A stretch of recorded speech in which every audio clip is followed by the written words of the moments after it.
ఆగరా అది నవ్వించకను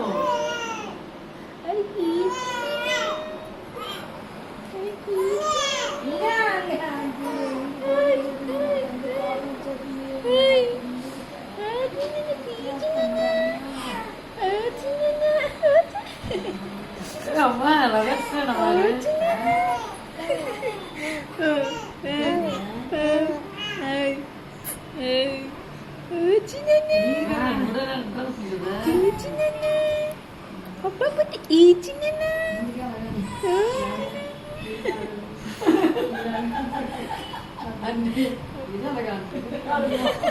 అయ్యో మళ్ళీ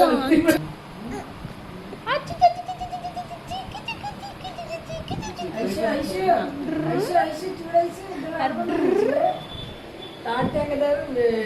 నిమ్మకాయ పట్టు